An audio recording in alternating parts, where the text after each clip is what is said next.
में बात होगी परिसीमन के खिलाफ एकजुट हुए विपक्षी दलों की, बीजेपी और आरएसएस के बीच बढ़ते टकराव की।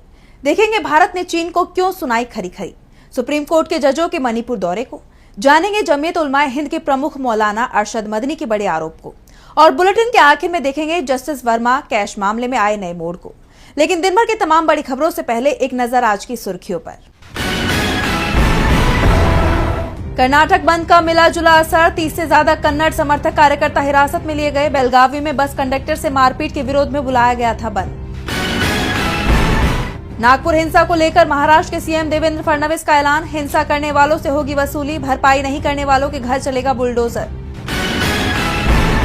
कांग्रेस नेता जयराम रमेश ने जनगणना को लेकर मोदी सरकार पर साधा निशाना, कहा जनगणना कब होगी सरकार नहीं बता रही, ये एक चुनावी भाषण था।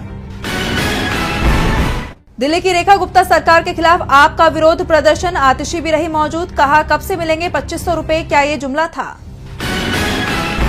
ये तो थी सुर्खियां। अब बात आज की सबसे बड़ी खबर की। तमिलनाडु में परिसीमन को लेकर बड़ी बैठक हुई। इस बैठक में विपक्ष ने ताकत भी दिखाई। तमिलनाडु के मुख्यमंत्री और डीएमके अध्यक्ष एमके स्टालिन की अध्यक्षता में परिसीमन को लेकर संयुक्त कार्रवाई समिति यानी जेएसी की ये पहली बैठक थी। अगली बैठक हैदराबाद में होगी। बैठक में स्टालिन ने कहा कि हम परिसीमन के खिलाफ नहीं हैं, हम निष्पक्ष परिसीमन के पक्ष में हैं। तो आखिर क्यों परिसीमन को लेकर विपक्षी दलों में दिखाई दे रही है नाराजगी, जानने के लिए देखिए ये रिपोर्ट। 2026 के बाद देश में लोकसभा और विधानसभा सीटों का फिर से निर्धारण किया जाएगा और इस परिसीमन के चलते सबसे ज्यादा नुकसान दक्षिण भारत के राज्यों को होने वाला है। इसके खिलाफ चेन्नई में तमिलनाडु के सीएम स्टालिन ने बैठक बुलाई थी, जिसमें 5 राज्यों के 14 नेता शामिल हुए। बीजेडी प्रमुख नवीन पटनायक, कर्नाटक के उप मुख्यमंत्री डीके शिव कुमार, तेलंगाना के मुख्यमंत्री रेवंत रेड्डी, पंजाब के मुख्यमंत्री भगवंत मान सहित तमाम नेता मौजूद रहे। इस दौरान स्टालिन के नेतृत्व में एक ज्वाइंट एक्शन कमेटी बनाई गई, जिसने परिसीमन पर प्रस्ताव पारित किया कि 1971 की जनगणना संख्या के आधार पर संसदीय निर्वाचन क्षेत्रों पर रोक को अगले 25 साल तक बढ़ाया जाए। साथ ही कहा कि जिन राज्यों ने जनसंख्या नियंत्रण कार्यक्रम प्रभावी ढंग से लागू किया है, वहां संवैधानिक संशोधन लागू किया जाए। स्टालिन ने कहा कि हमें इस मामले में एकजुट होना पड़ेगा। हमें ये सुनिश्चित करना होगा कि किसी भी स्थिति में हमारा प्रतिनिधित्व कम नहीं होना चाहिए। उन्होंने कहा कि जनसंख्या आधारित निर्वाचन क्षेत्र परिसीमन से तमिलनाडु जैसे राज्यों को नुकसान होगा, जिन्होंने जनसंख्या वृद्धि को नियंत्रित करने के लिए महत्वपूर्ण कदम उठाए हैं। इसलिए हम इसका विरोध करने की स्थिति में हैं और संसद में हमारे प्रतिनिधि कम हो सकते हैं। बैठक में केरल के मुख्यमंत्री पिनराई विजयन ने कहा कि लोकसभा सीटों का परिसीमन तलवार की तरह लटक रहा है। भाजपा सरकार इस मामले पर बिना किसी परामर्श के आगे बढ़ रही है। दक्षिण के सीटों में कटौती और उत्तर में बढ़ोतरी भाजपा के लिए फायदेमंद होगी। उत्तर में उनका प्रभाव है। तेलंगाना के सीएम रेवंत रेड्डी ने कहा कि अगर सीटों का परिसीमन जनसंख्या के आधार पर हुआ तो दक्षिण भारत की राजनीतिक ताकत घटेगी और नॉर्थ के राज्य हावी हो जाएंगे। ये उन राज्यों को सजा होगी जो जनसंख्या नियंत्रण लागू करने में कामयाब रहे हैं। बैठक में ओडिशा के पूर्व सीएम नवीन पटनायक ने कहा कि परिसीमन का आधार सिर्फ जनसंख्या नहीं होना चाहिए। परिसीमन के खिलाफ विपक्ष एकजुट होता दिखाई दे रहा है, जिससे बीजेपी में टेंशन दिखाई दे रही है। तो आरएसएस ने भी बीजेपी की टेंशन बढ़ा दी है। बीजेपी और आरएसएस के बीच बीजेपी अध्यक्ष के नाम को लेकर खींचतान की खबरें जारी है। इस बीच बेंगलुरु में आरएसएस की 3 दिवसीय बैठक हो रही है, जिसके दूसरे दिन संघ ने बीजेपी अध्यक्ष के नाम को लेकर हो रही देरी को लेकर बड़ा दावा किया। तो क्या है ये दावा, देखिए इस रिपोर्ट में। बीजेपी अध्यक्ष के नाम को लेकर संघ और बीजेपी के बीच जारी खींचतान के बीच बेंगलुरु में आरएसएस की 3 दिवसीय बैठक जारी है। बैठक के दूसरे दिन संघ ने बांग्लादेश में हिंदुओं पर हो रहे अत्याचार के खिलाफ एक प्रस्ताव पारित करते हुए इसमें यूएन से इस मामले में हस्तक्षेप करने की अपील की। इस बीच संघ के संयुक्त महासचिव अरुण कुमार से बीजेपी अध्यक्ष के चयन में देरी को लेकर भी सवाल पूछा गया। इसके जवाब में अरुण कुमार ने कहा, प्रक्रिया चल रही है और समय आने पर सबको पता चल जाएगा। हर संगठन स्वतंत्र है। संघ से जुड़े 32 संगठनों की अपनी प्रक्रिया है। बीजेपी में भी यही चल रहा है। दोनों के बीच कोई ठनी नहीं है। इस दौरान उन्होंने बीजेपी और आरएसएस के बीच किसी भी विवाद की अटकलों को भी खारिज किया।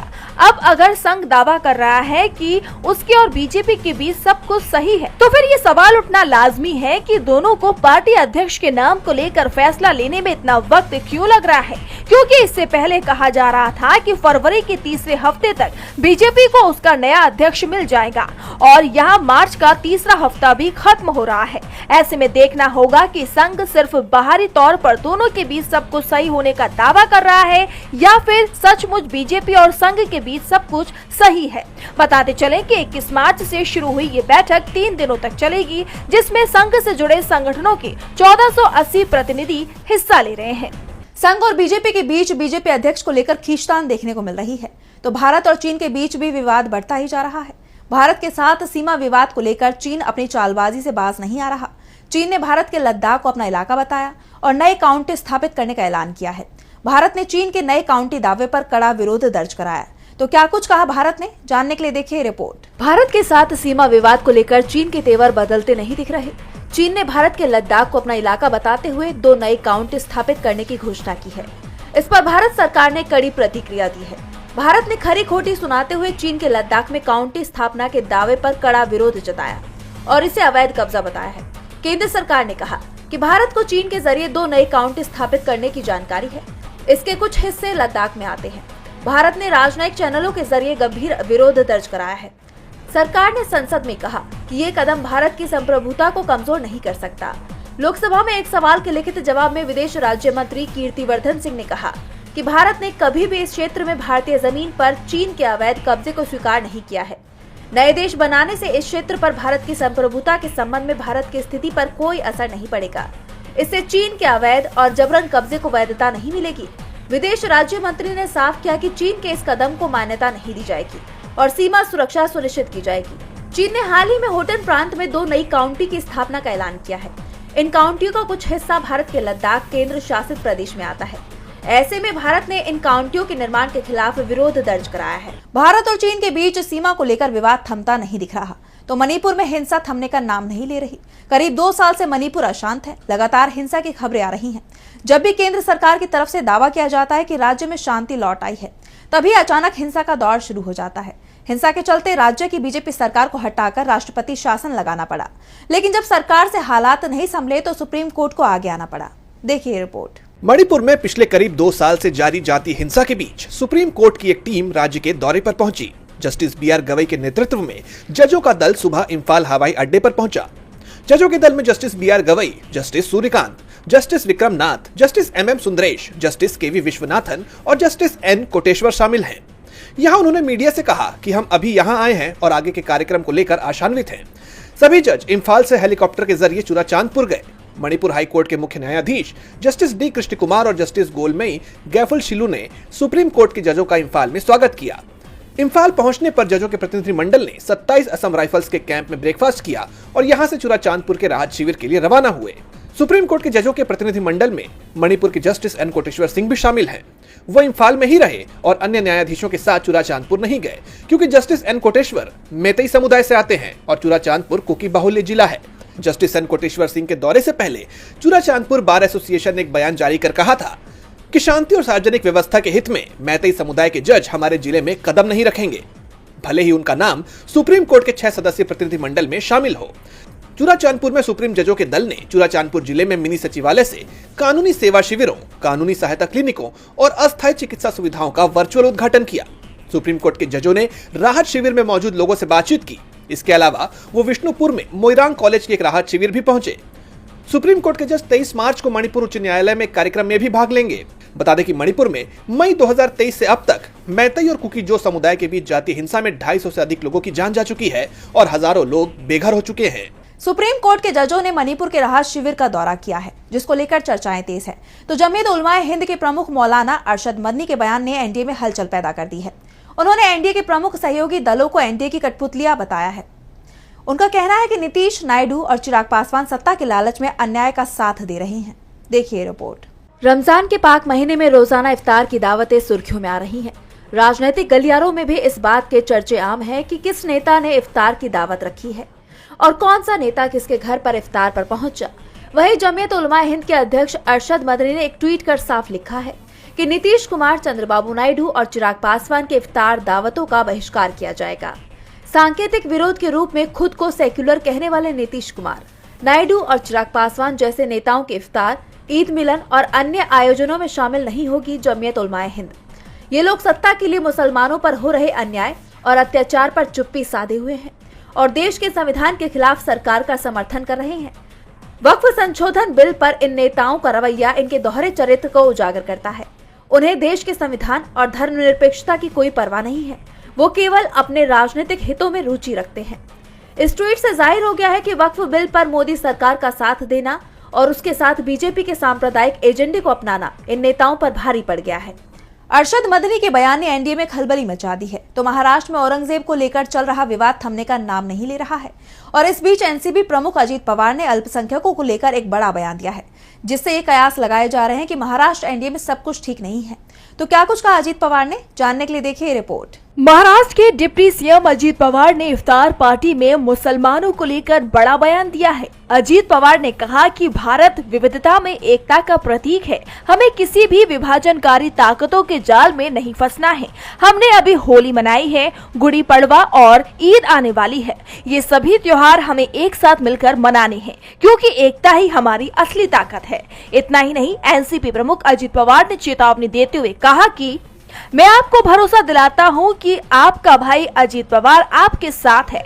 जो कोई भी हमारे मुस्लिम भाइयों और बहनों को आंख दिखाएगा, अगर कोई भी दो गुटों में झगड़ा कराकर अमन शांति को भंग करेगा और कानून को अपने हाथ में लेता है, चाहे वे कोई भी हो, उसे बख्शा नहीं जाएगा, उसे माफ नहीं किया जाएगा। इसी के साथ अजीत पवार ने कहा कि रमजान किसी एक धर्म तक सीमित नहीं है।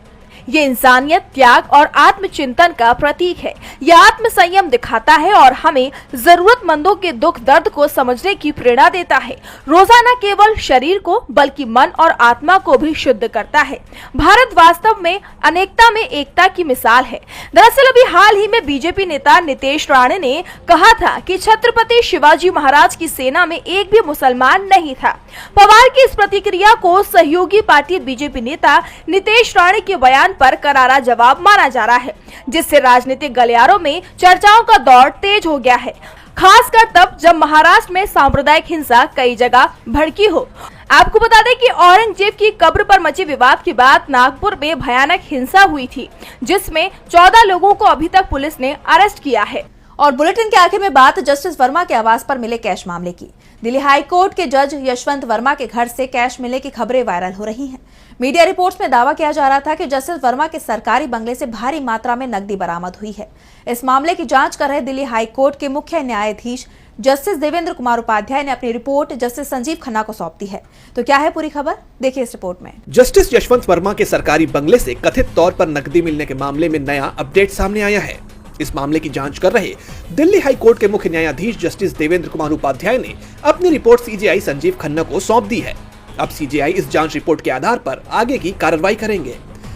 दरअसल 14 मार्च को होली वाली रात जस्टिस वर्मा के लुटियंस दिल्ली स्थित सरकारी आवास में आग लगने की घटना सामने आई थी। जस्टिस यशवंत वर्मा तब घर में नहीं थे और किसी काम से दिल्ली के बाहर गए थे। उनके परिवार के सदस्यों ने आग बुझाने के लिए फायर ब्रिगेड से मदद मांगी। दिल्ली फायर डिपार्टमेंट ने तत्काल एक टीम को जज के घर भेज दिया। इसके बाद मीडिया में खबरें सामने आने लगी कि जस्टिस वर्मा के सरकारी बंगले में आग बुझाने के दौरान भारी मात्रा में कैश देखा गया। इस बीच 20 मार्च को सुप्रीम कोर्ट के चीफ जस्टिस संजीव खन्ना ने कॉलेजियम की बैठक बुलाई। इस बैठक में जस्टिस वर्मा का ट्रांसफर इलाहाबाद हाई कोर्ट में किए जाने का प्रस्ताव लाया गया, जिस पर Allahabad high court bar association ने न्यायमूर्ति यशवंत वर्मा को दिल्ली हाई कोर्ट से इलाहाबाद हाई कोर्ट ट्रांसफर किए जाने के खिलाफ मोर्चा खोल दिया है। साथ ही दिल्ली हाई कोर्ट के चीफ जस्टिस को इस मामले की जांच सौंपी गई है। इस जांच रिपोर्ट के आधार पर ही जस्टिस वर्मा के तबादले पर फैसला लिया जाना है। हालांकि मामले में एक नया ट्विस्ट तब आया जब Delhi fire brigade chief Atul Garg ने दावा किया कि जस्टिस वर्मा के आवास पर आग बुझाने के दौरान फायर फाइटर्स को कोई नकदी नहीं मिली, जिसके बाद ये मामला और पेचीदा होता दिख रहा है। ऐसे में देखना होगा कि सीजेआई संजीव खन्ना को सौंपी गई रिपोर्ट पर सीजेआई क्या कार्रवाई करते हैं। आज सोशल मीडिया से लेकर आपके चलते फिरते जीवन में भी पत्रकारिता के बुरे दौर की चर्चा होती है, क्योंकि जिन लोगों पर सूचना देने की जिम्मेदारी है वो आपके लिए नहीं बल्कि कॉर्पोरेट और सरकारों को फायदा पहुंचाने में लग गए हैं। विज्ञापन मॉडल को खारिज कर आप इस बीमारी को दूर कर सकते हैं और अपने नारे को बुलंद कीजिए। मेरे खर्च पर आजाद है।